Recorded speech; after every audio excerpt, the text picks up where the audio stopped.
Hi everyone, आज हम बात करने वाले हैं अगर आप 2025-26 एकेडमिक सेशन में दिल्ली यूनिवर्सिटी में एडमिशन लेना चाहते हो यूजी प्रोग्राम में रेगुलर मोड में, तो सीयूटी के फॉर्म में कौन सा टेस्ट पेपर आपको सेलेक्ट करना है, डीयू के किस कोर्स के लिए कौन सा टेस्ट पेपर सेलेक्ट करना चाहिए, वो कैसे पता चलेगा, वो आज इस वीडियो में हम ऑफिशियली बात करने वाले हैं। सीयूटी एनटीए की वेबसाइट पर यूनिवर्सिटीज़ के सेक्शन में जब आप आओगे तो यहाँ सेंट्रल यूनिवर्सिटी के सेक्शन में जाइए। यूनिवर्सिटी ऑफ दिल्ली का एक पीडीएफ आया हुआ है। अब ऑब्वियस सी बात है भाई, पीडीएफ आया हुआ है यूनिवर्सिटी ऑफ दिल्ली का ऑफिशियल वेबसाइट पर, तो इस पीडीएफ पे बिल्कुल भरोसा किया जा सकता है। इन फ्यूचर डीयू का जब प्रोस्पेक्टस आएगा उसमें भी आप इसको एक बार क्रॉस वेरीफाई कर लीजिएगा। अब इस प्रोस्पेक्टस में क्या लिखा गया है, ऊपर कुछ लिस्ट ए के अंदर कुछ लैंग्वेजेस यहाँ पे लिखी हुई हैं, अलग अलग सब्जेक्ट्स, और लिस्ट बी के अंदर कुछ डोमेन सब्जेक्ट्स लिखे हुए हैं, और इसके अलावा जनरल एप्टीट्यूड टेस्ट यहाँ पर लिखा हुआ है। अब आपको क्या करना है, इस लिस्ट में देखिए, जैसे फॉर एग्जांपल हमारे पास पहला प्रोग्राम बीए ऑनर्स अरबिक है, या हम कोई ऐसा प्रोग्राम लेते हैं जो काफ़ी पॉपुलर है, for example BA honours English है। इसमें ये बताते हैं कि आपको कौन कौन से डोमेन या लैंग्वेज या जो भी एप्टीट्यूड टेस्ट है उसका क्या क्या देना है आपको। तो ये बोलते हैं, for language domain subject kindly refer to list A and list B. कोई बात नहीं। उसके बाद यहाँ पे हम देखते हैं, ये हमारा मेन कंसर्न है, candidate must appear in CUT in any of the following combination. BA honours English के लिए इन दोनों में से कोई एक कॉम्बिनेशन में आपको अपीयर होना है। पहले ये लिखते हैं कि इंग्लिश लीजिए आप लिस्ट ए में से, और उसके अलावा लिस्ट बी में से कोई भी 3 सब्जेक्ट ले लीजिए, आप अपीयर हो जाओगे, इंग्लिश ऑनर्स के लिए एलिजिबल हो जाओगे अगर आपने ये वाला कॉम्बिनेशन ले लिया। या फिर ये बोलते हैं English and 1 language from list A, और कोई 2 सब्जेक्ट लिस्ट बी में से। ठीक है, लिस्ट ए में से इंग्लिश लो और कोई और लैंग्वेज भी ले लो लिस्ट ए में से, और फिर लिस्ट बी में से कोई 2 सब्जेक्ट ले लो, आप एलिजिबल हो जाओगे। इसके अलावा दोस्तों एक और बहुत इंपॉर्टेंट बात मैं आपको बताना चाहता हूँ। यहाँ पे एक पॉइंट लिखा हुआ है, it is mandatory for the candidate to appear in CUT UG in दो सब्जेक्ट इन विच ही और she is appearing has passed. इस पॉइंट का मतलब ये है, जो सीयूटी प्रोस्पेक्टस में लिखा गया था कि irrespective of the subject in your class 12 आप दूसरे डोमेन्स भी ले सकते हो, लेकिन दिल्ली यूनिवर्सिटी ने यहाँ पे साफ क्लियर कर दिया है भाई, डोमेन आप सिर्फ वही ले सकते हो जो आपने +2 में पढ़े हैं। ये चीज़ अब आप समझ लो बहुत अच्छे से, ठीक है।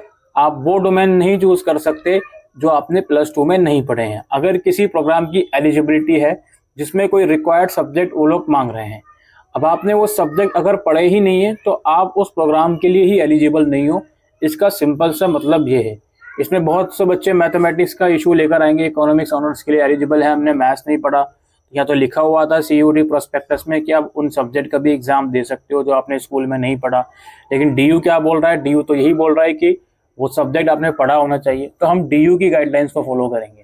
इन चीज़ों को होपफुली अब आप समझ गए होंगे क्या कहने की कोशिश मैं कर रहा हूँ। जैसे यहाँ पे फॉरेन लैंग्वेज कोर्स की किसी बात करें, बीए ऑनर्स फ्रेंच की, तो इसमें ये बोलते हैं कोई भी एक लैंग्वेज और लिस्ट बी में से कोई 3 सब्जेक्ट, या फिर कोई भी 2 लैंग्वेज और लिस्ट बी में से कोई 2 सब्जेक्ट। इनमें से कोई भी कॉम्बिनेशन आप फुलफिल कर रहे हो, आप एलिजिबल हो बीए ऑनर्स फ्रेंच के लिए, ठीक है।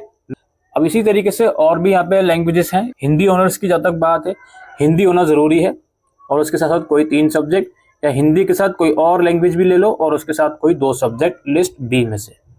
अब जैसे साइकोलॉजी ऑनर्स या अप्लाइड साइकोलॉजी ऑनर्स की बात करें, इनमें जो कॉम्बिनेशन है सिमिलर हैं।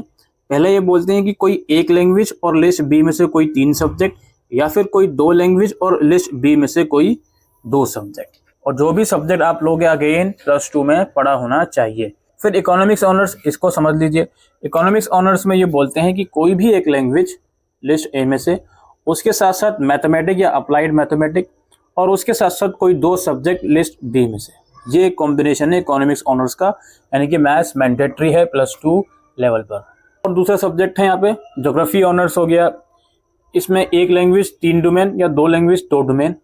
फिर यहाँ पे हिंदी पत्रकारिता का जो प्रोग्राम है, इसके लिए हिंदी ज़रूरी है, हिंदी 3 डोमेन, या हिंदी के साथ एक और लैंग्वेज ले लो, या नहीं हिंदी 3 डोमेन और हिंदी के साथ सेक्शन 3 ले लो तो भी आप एलिजिबल हो। उसके बाद हिस्ट्री ऑनर्स देख लो आप लोग। हिस्ट्री ऑनर्स के लिए एक लैंग्वेज 3 डोमेन या 2 लैंग्वेज 2 डोमेन, ठीक है। फिर जर्नलिज्म वाला कोर्स है, इसमें इंग्लिश जरूरी है, इंग्लिश 3 डोमेन या इंग्लिश और सेक्शन 3 यानी कि general test. Political science honours है, इसमें 1 लैंग्वेज 3 डोमेन या 2 लैंग्वेज 2 डोमेन। और नीचे आते हैं बीए प्रोग्राम। बीए प्रोग्राम एक और लेजेंडरी प्रोग्राम है यूनिवर्सिटी का।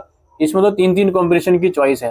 पहला ये कोई भी 1 लैंग्वेज और कोई 3 डोमेन लिस्ट बी में से, या कोई 2 लैंग्वेज और 2 डोमेन लिस्ट बी में से, या फिर ये बोलते हैं कि कोई 1 लैंग्वेज लीजिए और लिस्ट बी में से कोई 1 सब्जेक्ट लीजिए और उसके साथ जनरल टेस्ट दे दीजिए।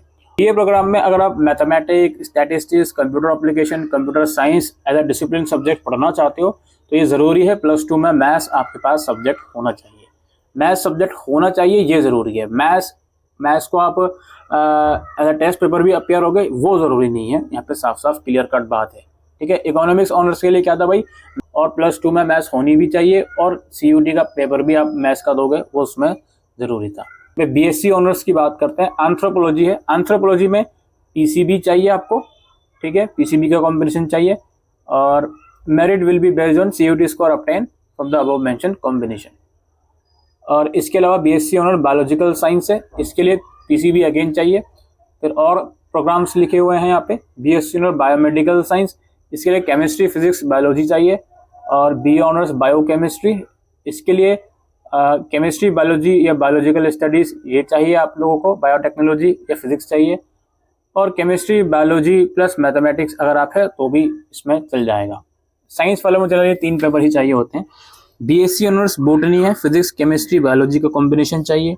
BSc ऑनर्स केमिस्ट्री है, फिजिक्स, केमिस्ट्री, मैथमेटिक्स का कॉम्बिनेशन चाहिए। इसी तरीके से कंप्यूटर साइंस ऑनर्स है BSc में, इसमें 2 चॉइसेस हैं, 1 लैंग्वेज प्लस मैथ्स प्लस कोई 2 सब्जेक्ट लिस्ट बी में से, या 1 लैंग्वेज प्लस मैथ्स और कोई 1 सब्जेक्ट लिस्ट बी में से, 2 लैंग्वेज सॉरी। ठीक है, दूसरे कॉम्बिनेशन में। बीकॉम ऑनर्स का देख लीजिए। बीकॉम ऑनर्स में क्या है जी, इसका कॉम्बिनेशन है कोई भी 1 लैंग्वेज, उसके साथ साथ मैथ्स हो और कोई 2 सब्जेक्ट लिस्ट बी में से हो। ये इस बीकॉम ऑनर्स का टिपिकल कॉम्बिनेशन है।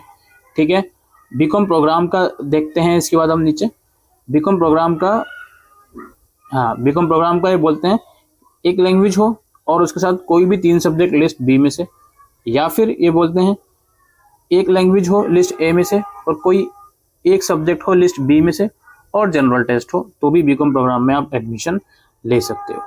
समझ गए? तो ये सारी कहानी है। BBA का देख लो, BBE का देख लो, इसमें 1 language plus maths plus general test है दोनों में। ठीक है, BMS में भी 1 लैंग्वेज, मैथ्स और जनरल टेस्ट है। ठीक है, ये बताने की जरूरत नहीं है, मैथ्स जरूरी है क्योंकि ऑब्वियस सी बात है वो उसी सब्जेक्ट में अपेयर हो सकते हो जो +2 में पढ़ा है। तो यहाँ पे डेफिनेटली मैथ्स मैंडेटरी है इन मैनेजमेंट प्रोग्राम्स के लिए भी। ठीक है, वोकेशनल के कुछ कोर्सेज हैं, यहाँ पे आप लोग चेकआउट कर सकते हो। तो BLED का एक प्रोग्राम है जिसको ITEB भी कहा जाता है। स्टिल BLED कुछ कुछ कॉलेजेस में ऑफर किया जाएगा। इसमें लैंग्वेज है, कोई 3 सब्जेक्ट लिस्ट बी में से हैं, तो कोई 2 लैंग्वेज और इसके साथ कोई 2 सब्जेक्ट लिस्ट बी में से। ऑलराइट, तो यही दोस्तों इस वीडियो के अंदर हम डिस्कस करने आए थे कि आखिर यूनिवर्सिटी ऑफ दिल्ली के लिए टेस्ट पेपर कैसे सेलेक्ट करना है आपको, वो मोटा माटी मैंने आपको लगभग समझा दिया है मोस्ट पॉपुलर कोर्सेज के। बाकी आप NTA की साइट पर जाकर ये लिस्ट डाउनलोड कर सकते हो और वहाँ से इसको पढ़ सकते हो। यूनिवर्सिटी ऑफ दिल्ली का भी जब प्रोस्पेक्टस आएगा उसमें भी ये चीज़ साफ क्लियर मेंशन हुई भी आपको मिल जाएगी। फिलहाल के लिए वीडियो में इतना ही। Thank you.